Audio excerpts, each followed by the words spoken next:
All right, in this video, I'm going to explore some of the learning objectives related to wave physics using the PhET simulation wave on a string.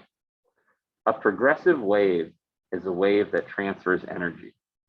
So a periodic disturbance oscillating through a medium is what sort of characterizes a wave. And so if I disturb this medium, this string here with this wrench, you can see that all the particles are disturbed. The energy of sort of the wrench shaking is transferred through the medium. All right, that's kind of what a wave is. And if I periodically disturb that, you can kind of see something that looks like a wave there. Now this has a fixed end over here. When we study standing waves, as I mentioned a moment ago, that's going to be more important to sort of pin an end down. Let's just go ahead and change this. You could have a loose end, okay, where it's free to sort of move, so it's not pinned down, or we could just have no end, or we're just going to let the waves sort of fly out the window there. All right, imagine that's going to go on. So rather than me doing this manually, we can oscillate this, and so just have sort of a piston sort of moving this way. So there's our periodic disturbance. We can see that the particles are moving up and down as the energy is transferred from left to right. So that's an example of a transverse wave where the particles are moving at right angles or perpendicular to the direction of energy transfer.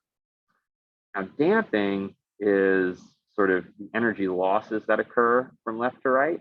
So you can see if there's lots of damping, then you've got sort of the energy losses are going to be a lot.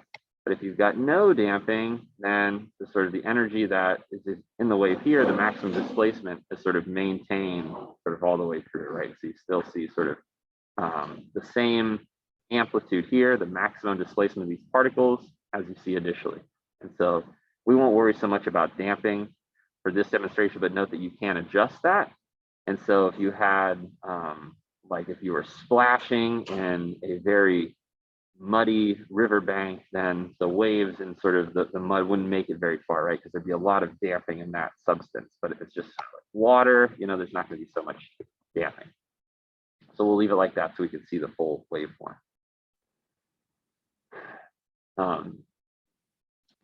Characterizing waves or thinking about the wave properties, wavelength, period, frequency, velocity, amplitude, intensity, sort of all the important sort of wave properties.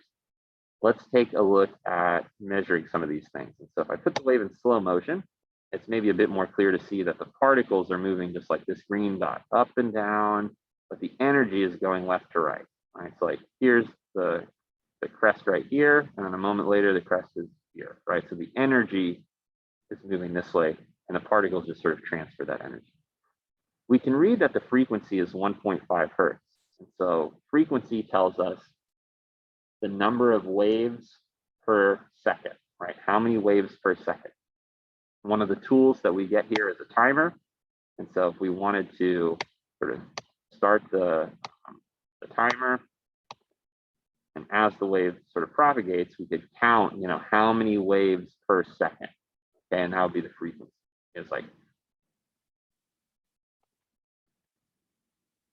start the wave right there. And that's 1.5, 2 waves, right?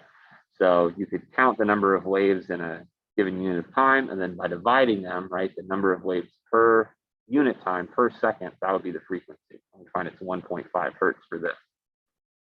If we have a higher frequency wave, again, this is in slow motion here, so the wavelength is shorter, so it's more frequently occurring.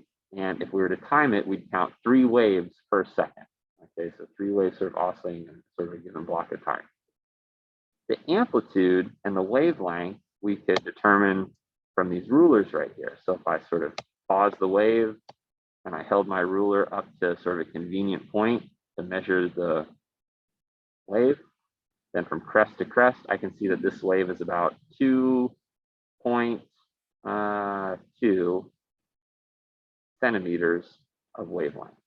The amplitude is the distance from equilibrium up to the crest. And so if I held sort of the 0 here at equilibrium position, the dashed line, then I can see that this wave has an amplitude of less than 1, it tells me down here it's 0.75. And so you might sort of use your judgment and say, well, it's kind of somewhere kind of close to 0.8 maybe, but maybe not quite.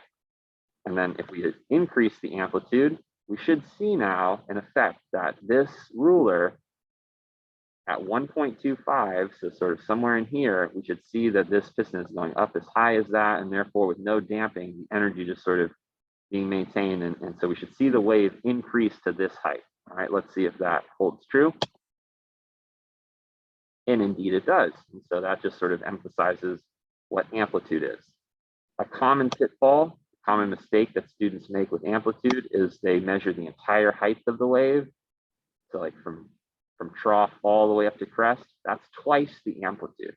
So it's okay to measure it that way if you say, okay, from the trough of this wave up to the crest is 2.5 centimeters. And therefore half of that value, or 1.25, is the amplitude. So as long as you cut the value in half, it's okay to measure this higher value, right? It's always going to be a bigger value to measure from the crest to the trough because it's twice the amplitude. So you just have to divide it by 2. And there may be less uncertainty in the measurement because the way we determine percent uncertainty is the absolute uncertainty, which would be sort of the smallest division in this scale, 0.2 of a centimeter, divided by the measured value. So by measuring a higher measured value, we're actually reducing the percent uncertainty in our measurement.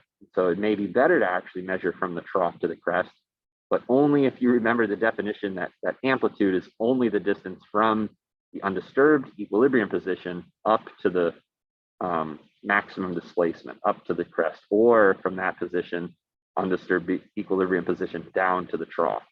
Either sort of one of those displacements, not the entire height of the wave, if you will, from crest to trough. So take care of that. Reference line, so we can sort of move a reference line if we wanted to sort of put this somewhere to sort of compare something. So that's a nice little tool to have.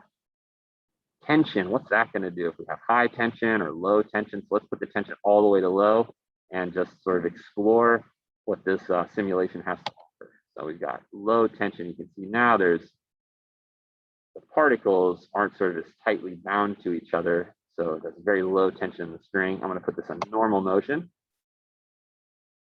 So it's very high frequency, very high amplitude, very low tension with no damping. And you get this sort of almost chaotic arrangement. If we put it in slow motion, you might see that it's a little bit more orderly there.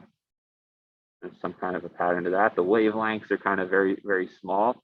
So to make it a bit more clear, put the frequency down to nothing. There's a low frequency wave with medium tension at normal speed. And that looks kind of like a wave there. So all the different wave properties, frequency times wavelength gives the velocity. We can kind of see like we calculate the velocity of this, or we can look at it in slow motion. Obviously that would give us a slower velocity. Now here, I guess they've just sort of slowed it down, but the frequency is still this. So it's like this number times the wavelength always gives the velocity. They just kind of artificially slowed it down, right? But velocity is wavelength times frequency. Amplitude, we've covered that. Now, the intensity of the wave is sort of related to the energy in it. It's the power per cross-sectional area, and that's proportional to amplitude squared. So one of the things that we can measure on a wave is its amplitude, and then we can kind of realize mathematically that intensity is proportional to the amplitude squared. So just kind of keep that in mind. If we double the height of the wave, then we've quadrupled the intensity, or the power per unit area in the wave. Likewise, if we half the amplitude, then we decrease the intensity by a factor of 4, right? It's a fourth the intensity if the amplitude drops by a half, because the intensity goes as the amplitude squared. So that's an important thing to keep in mind, how the power per unit area, the intensity, is related to the maximum displacement of the particles on any point in the wave, the amplitude. Again, time period is something that you could measure, or you could calculate from the inverse of the frequency. So let's let's sort of get all the physics we can out of this. Frequency is equal to 1 over the time period. The time period is the amount of time that it takes the wave to oscillate. And so it's also inversely related to frequency. Frequency is 1 over t, and t is 1 over f. The time period of the wave is the number of seconds per wave. Number of seconds per wave. The frequency is the number of waves per second. And that's a convenient way to sort of think about those inversely related quantities. Frequency is measured in hertz or reciprocal seconds. Time is measured in seconds. Amplitude would be measured in a distance, centimeters or meters. Intensity is related to that, but it's measured in watts of power per square meter of area. And so it's saying how much power are we spreading out over a cross-sectional area. As waves propagate, they become weaker with distance because they're spreading their sort of energy out over a bigger and bigger area. And so the human perception of intensity for a sound wave, remember, is loudness. And the reason why it's quieter further away from a sort of a source of sound is because of this, is the wave is sort of spreading out over a greater and greater area. And so it's going to be sort of less powerful. So the distance from the source is related to the intensity that way too. So it's an inverse square. So the intensity tells us how many watts of power per square meter. And indeed, it gets weaker the further away you get. It's sort of like, because there is actual damping in the universe, right? Then as we get further away, the wave isn't displaced as much, the amplitude is less. It's normal now, right? So the amplitude is less over here, and so there's less energy. And so this actually does, you know, there is damping in the universe where the energy is spread out over a bigger and bigger area. This wave on a string is a nice simulation to just kind of explore the properties of waves and to do sort of some virtual measurements to give yourself a chance to measure what the wavelength of a given wave is, to sort of manipulate the frequency and to sort of explore those relationships that with higher frequency waves, I got shorter wavelengths. I can sort of prove that by quantifying it. At low frequencies, I got longer wavelengths, you know, a given velocity. And if this thing is moving more, right, there's more displacement, there's more kinetic energy, then it kind of makes sense why the amplitude of the wave is related to the power per sort of square meter, the intensities, right? So more displacement, greater energy, more intensity.